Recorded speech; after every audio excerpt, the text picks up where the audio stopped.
오늘 본문 말씀에는 사도 바울이 고린도 교회의 분쟁과 분파에 대한 문제를 다루는 마지막 부분으로서 고린도 교회의 분쟁과 분파의 결론적인 원인을 교만이라고 하는 것에서 찾고 있습니다.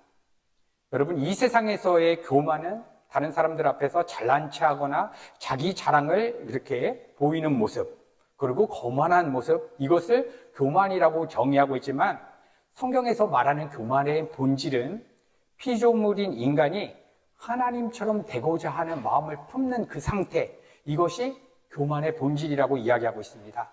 여러분, 그래서 처음 사람 아담과 하와가 선악과를 따먹었던 것은 단순히 맛있는 열매 하나 더 먹기 위한 그러한 시도가 아니라 그들이 하나님처럼 되고자 하는 그러한 교만한 마음이 있었다라고 성경은 증언하고 있습니다.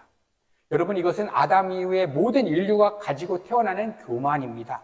그래서 인간이 하나님처럼 교만하고 하나님처럼 되고자 하는 그러한 마음의 상태는 무엇이냐면 내가 내 삶에 주어지는 모든 순간에 대해서 내가 주체가 되어서 이것은 좋은 거다, 이것은 싫은 거다, 이것은 내가 원하는 거야, 이것은 내가 원치 않는 거야, 이러한 삶의 주체 자리에 쓰는 것, 이것이 교만의 핵심적인 내용입니다. 여러분, 그래서 교만은 인간들이 어느 한순간 거만해져서 갑자기 생기는 것이 아니라 태어날 때부터 모든 인간은 교만할 수밖에 없는 것입니다. 그래서 하나님의 은혜를 받지 않고 살아가는 모든 사람들은 아무리 도덕적이고 윤리적이고 겸손한 행위를 하여도 타인들에게 친절을 베풀고 구제를 베풀어도 모든 행위가 다 교만한 행위인 것입니다. 여러분, 이 세상에서 가장 교만한 게 무엇입니까? 자신을 창조하신 하나님을 무시하고 내 마음대로 살아가는 것, 이것같이 교만한 일이 없는 것입니다. 그런데 고린도 교회 성도들은 이미 자신의 교만한 그러한 죄악된 마음을 십자가에 다 못 박고 하나님을 자신의 인생의 주인으로 모셔드렸습니다. 그럼에도 불구하고 여전히 그들의 상태는 내가 내 삶의 주인된 교만한 상태에서 교회 공동체 안의 성도들과 교제를 나눴던 것입니다. 그래서 교회 공동체의 이 성도들이 함께 모여서 그리스도의 사랑을 나누고 하나님의 마음을 전했던 것이 아니라 타인들과 자신을 비교해서 자신의 인간적인 잘남을 자랑하고 타인의 약점을 딱 집어서 공격함을 통해서 자신의 의로움을 드러내는 그러한 일들을 하게 되면서 그리스도의 몸된 교회 공동체가 이 세상적 사교 모임으로 완전히 바뀌어져 버렸던 것입니다. 여러분, 그래서 사도 바울은 고린도 교회 성도들의 영적인 상태가 어떠한 것인지 오늘 본문 말씀 고린도전서 4장 8절에 이렇게 선포해주고 있습니다. 너희가 이미 배부르며 이미 풍성하여 우리 없이도 왕이 되었도다. 여러분, 이 말씀의 의미는 고린도 교회 성도들이 사도 바울과 교회 리더자들이 전해준 복음의 말씀을 버리고 복음의 말씀에서 이탈해서 이 세상에 썩을 양식을 가지고 이미 배가 부르고 이미 풍성하게 채워져서 이미 자신의 삶의 왕이 되어 있다, 교만한 상태에 있다, 이것을 보여주고 있는 것입니다. 여러분, 이러한 교만한 마음의 상태로부터 우리 기독교 신앙을 바라보게 된다면 어떻게 보여지는 것입니까?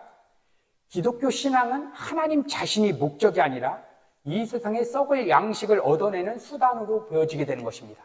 자기 의를 자랑하고 자기의 스펙을 높이는 그러한 사교 모임으로 보여지게 되는 것입니다. 여러분, 그래서 고린도 교회 성도들이 교만한 마음으로부터 가졌던 하나님의 백성들의 모습이 있었습니다. 그런 모습은 무엇이냐?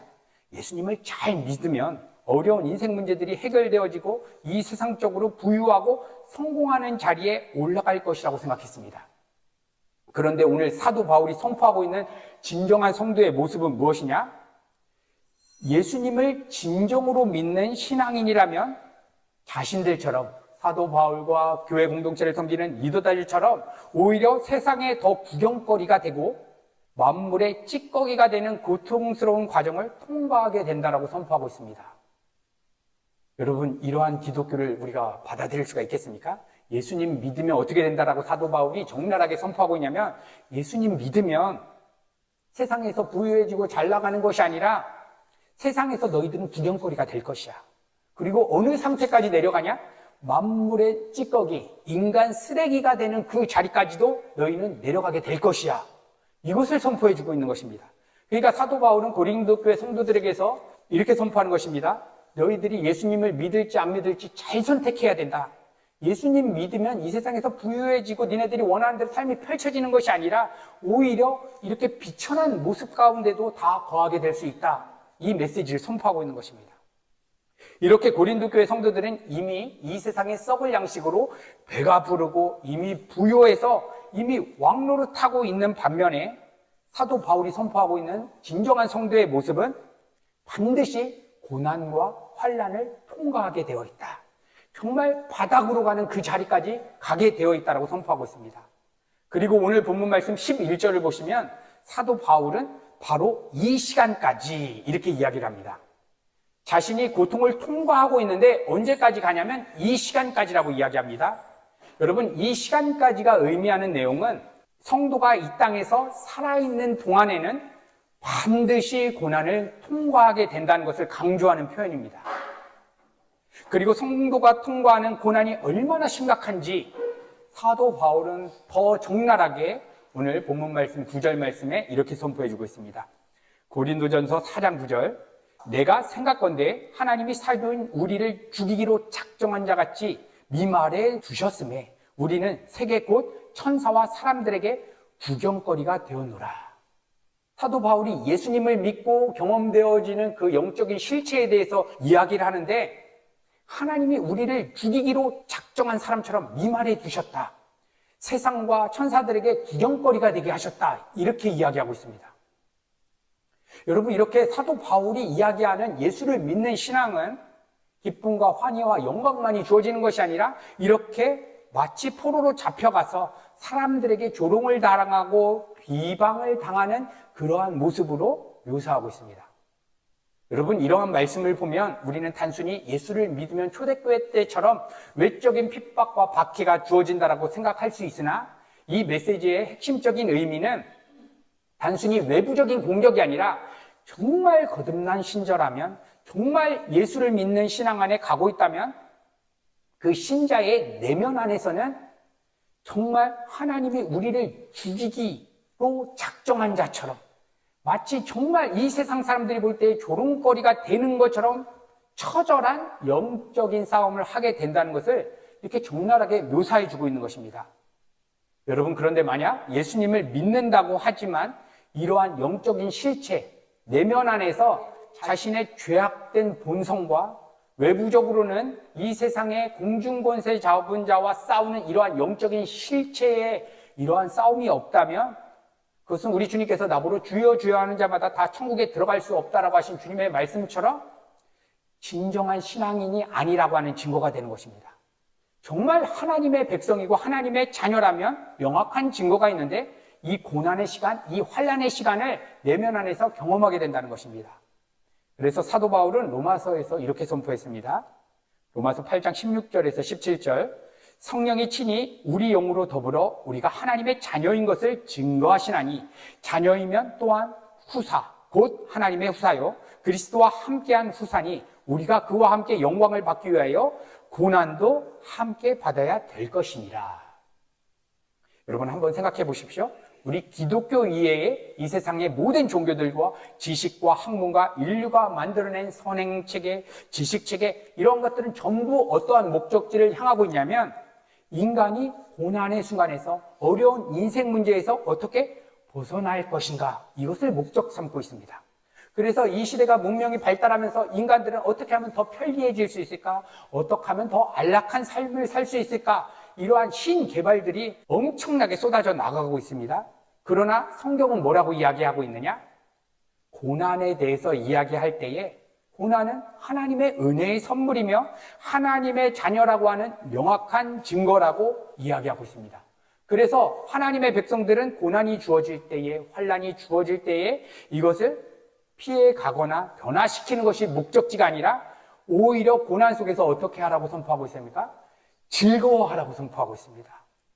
베드로전서 4장 12절에서 13절, 사랑하는 자들아 너희를 시련하고 오는 불시험을 이상한 일 당하는 것 같이 이상히 여기지 말고 오직 너희가 그리스도의 고난에 참여하는 것으로 즐거워하라.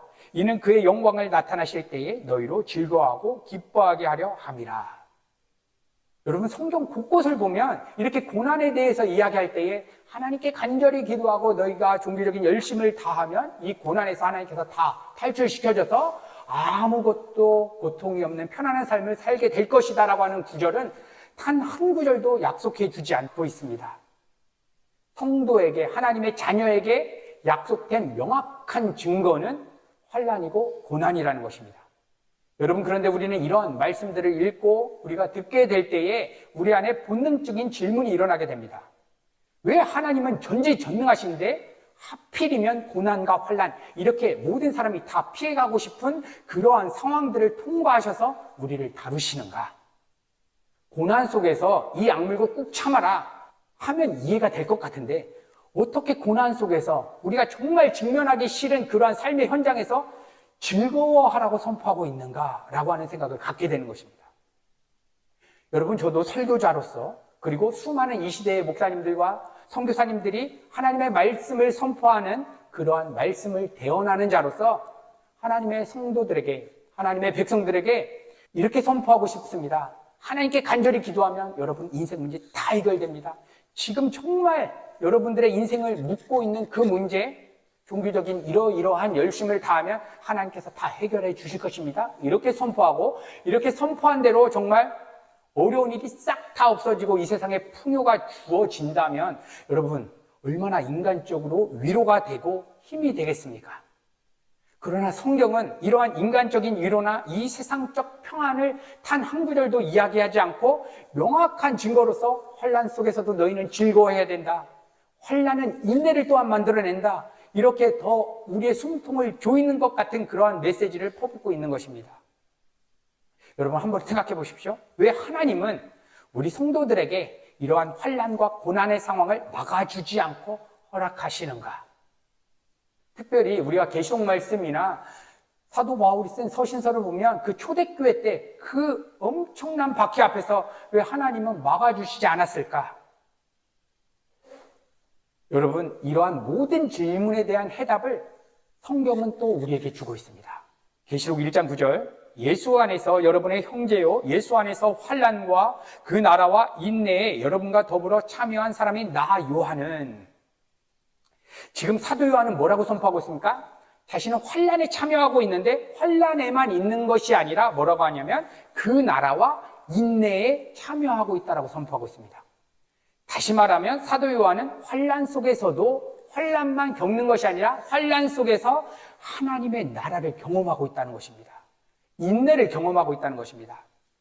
여러분, 이 사도 요한이 선포하는 이 메시지를 지금 21세기 우리 성도들에게 적용한다면 너희들의 인생 가운데 주어지는 재정 문제 속에서도, 사업 문제 속에서도, 너희들이 정말 피하고 싶은 상황 속에서도, 너희 자녀들이 너희들이 원하는 대로 커가지 않는 그러한 상황 속에서도 하나님과 동행만 한다면 그 환난의 상황이 하나님의 나라로 경험되어진다라고 선포하고 있습니다. 그리고 인내를 경험하게 된다는데, 여러분 인내가 무엇입니까?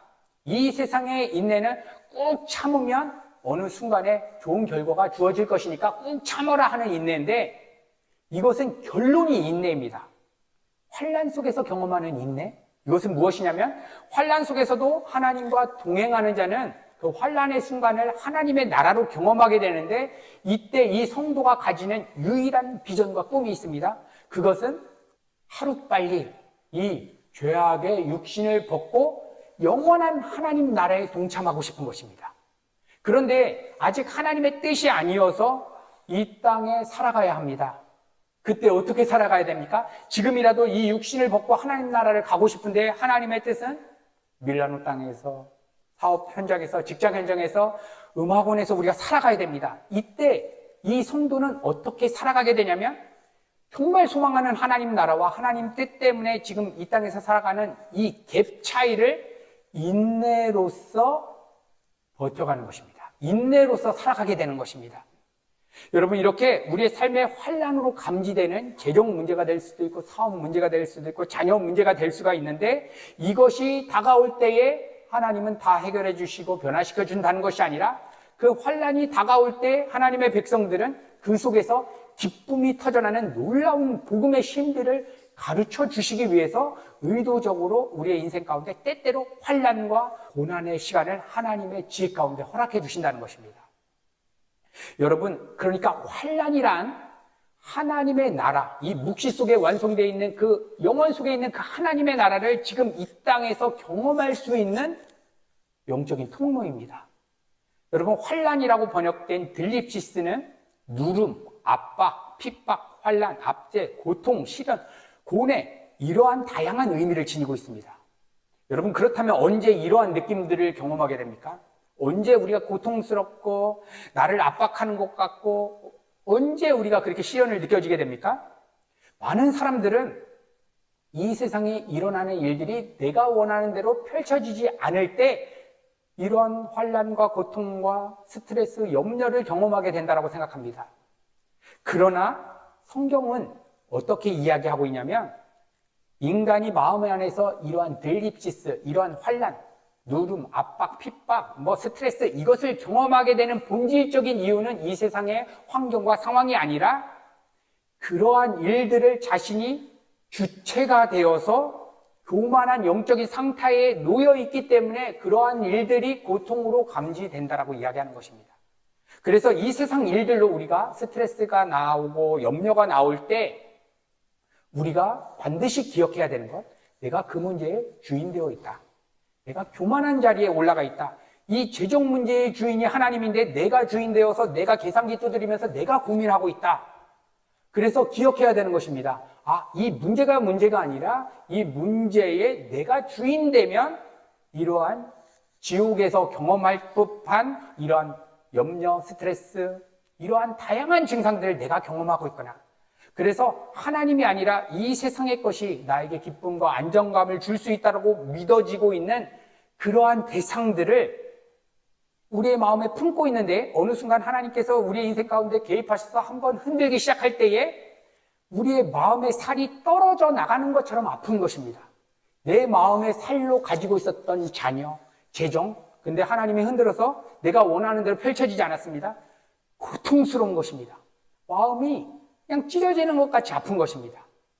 그래서 하나님께서 이러한 환난들을 우리의 삶 가운데서 의도적으로 허락해 주시면서 어떠한 것을 가르쳐 주시냐면 너희들의 교만한 마음을 돌이켜야 된다. 그 교만한 마음만 돌이키면 그 문제 안 바뀌었는데 너희들 마음 깊은 곳에서 감사와 찬양이 터져날 것이다 라고 선포하고 있는 것입니다.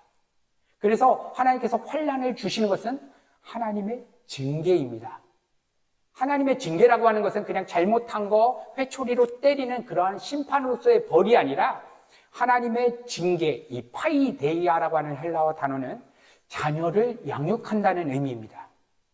그래서 창조주 하나님이 우리를 당신의 거룩한 자녀로 양육해 가시는 그 은혜의 수단이 징계인데 그 징계가 어떠한 방식으로 드러나게 되느냐? 환난으로 주어지게 된다는 것입니다. 여러분들 한번 생각해 보십시오. 내가 정말 거듭난 하나님의 자녀가 맞다면 지금 여러분들의 삶 속에서 경험되어지는 스트레스, 염려 이것은 하나님의 징계로 주어진 것입니다. 왜? 하나님께서 우리를 거룩한 백성으로 양육하시기 위해서. 한번 생각해 보십시오. 우리의 마음 안에 걱정, 염려, 두려움, 스트레스가 발생할 때는 반드시 이유가 있습니다. 내 마음의 살로 여겼던 그 대상이 떨어져 나갈 때 그래서 이것을 더 많이 갖지 못하면 어떡하나? 이것을 내가 지키지 못하면 어떡하나? 이것을 잃어버리면 어떻게 하냐? 하면서 두려움과 염려가 일어나게 됩니다. 이때 이 환난의 현실이 내게 다가오는 이유는 어떻게 생각해야 되냐면 하나님의 징계 때문이다. 그리고 그 징계의 분명한 의도는 이 세상 일들에 너희가 주체가 되어서 걱정, 염려하고 있는 그 교만한 마음을 십자가의 죽은 자로 여기라고 하나님께서 의도적으로 환난을 허락하시는 것입니다. 그래서 우리에게 어떠한 기회를 주시냐? 우리가 인격적으로 하나님, 내 인생에 내가 주인 되었는데 이거 다 주님의 십자가 앞에 내려놓고 하나님만을 내 인생의 왕으로 모셔드리고 싶습니다. 하나님께서 우리에게 인격적으로 그러한 고백을 받고 싶으신 것입니다. 여러분, 그래서 우리의 삶에 주어진 여러 가지 인생 문제들 앞에서 이건 이렇게 됐으면 좋겠다, 저건 저렇게 됐으면 좋겠다, 여기는 자신의 주체성을 주님의 십자가에 죽었다라고 우리가 여기게 될 때에 그토록 우리가 걱정했고 염려했던 그 일들 가운데 창조주 하나님의 주권과 하나님의 뜻이 임하셔서 나에게 가장 선하고 아름다운 길로 인도하신다라고 하는 그 사실을 성령께서 우리 안에 믿게 해주시는 것입니다. 여러분, 이때 감사와 찬양이 막 터져나는데 이것이 환난 중에 경험하는 하나님의 나라입니다. 여러분, 그래서 우리의 마음 가운데 여러 가지 염려가 올 때 우리는 먼저 깨달아야 되는 것. 내가 이 문제에 내가 주인 되어 있기 때문에 괴로운 것이구나. 재정 문제가 내 마음을 상하게 할 수 없다. 사업 문제가 상하게 할 수 없다. 왜냐? 그러한 것의 주인이 하나님이라면 걱정할 것이 없기 때문에. 그래서 이토록 고통스러운 이유는 내가 하나님 자리에 올라간 교만한 상태에 있구나. 여러분, 그래서 오늘 사도 바울이 사도 바울과 교회 공동체를 섬기는 그 리더자들을 어떻게 표현합니까? 세상의 더러운 것과 만물의 찌꺼기와 같은 존재가 되었다라고 이야기하고 있습니다. 여러분, 이것은 이 세상에서 가장 천하고 만물의 찌꺼기와 같은 엄청난 모욕과 멸시를 받으며 십자가에 죽으신 예수님의 모습과 자신들의 모습을 동일시 여기는 것입니다. 그래서 자신의 교만한 죄악된 그러한 본성을 주와 함께 죽었다라고 여기는 그리스도와의 연합의 삶이 반드시 하나님의 백성이라면 통과하는 신앙의 여정이라고 선포하고 있는 것입니다. 여러분, 그래서 우리 성도들의 신앙의 중심은 고린도 교회 성도들처럼 교회 안에서 자신의 종교적인 열심을 자랑하고 나를 증명하고 나를 자랑 삼는 그러한 공동체가 아니라 우리 교회 공동체는 정말 십자가에 내가 예수를 죽인 존재라고 자아의식을 가진 성도들의 모임이라면 내가 얼마나 하나님의 은혜 없으면 답이 없는 존재인가? 하나님보다 이 세상의 가치를 사랑하고 의지하고 소망하는 나의 죄악되고 교만한 마음을 보면서 우리는 오란하는 곤고한 자로다. 이 사망의 몸에서 누가 나를 건져내랴. 이렇게 탄식을 터뜨리는 모임인 것입니다. 여러분, 이것이 하나님의 자녀들만이 그 내면 안에서 경험하는 고난입니다. 이 고난을 통과하면서 그러면서 깨닫게 되는 것. 이렇게 나처럼 무지렁이 같이 더럽고 교만한 나를 위해서 십자가에 하나밖에 없는 아들을 죽이신 그 말할 수 없는 하나님의 사랑과 은혜가 우리의 심장을 막 뛰게 하는 것입니다. 여러분, 이때 머리로 내가 이해하고 있었던 하나님의 성품들, 하나님은 자비하시다, 전능하시다, 하나님은 신실하시다, 내가 논리로 동의했던 그 하나님의 아름다운 성품들을 이때 비로소 우리의 삶의 현장에서 실제로 진짜 나의 하나님으로 경험하게 되는 것입니다.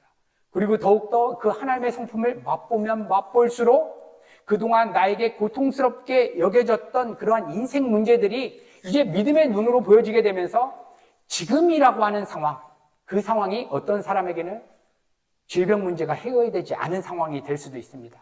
사업이 완전히 망한 상황이 될 수도 있습니다. 스데반 집사님처럼 돌맞아 죽는 상황이 될 수도 있습니다. 어떤 상황이 됐던 우리가 믿음의 눈으로 지금 상황을 바라보면 언제나 최고이자 최선이라는 사실을 성령께서 깨닫게 해주십니다.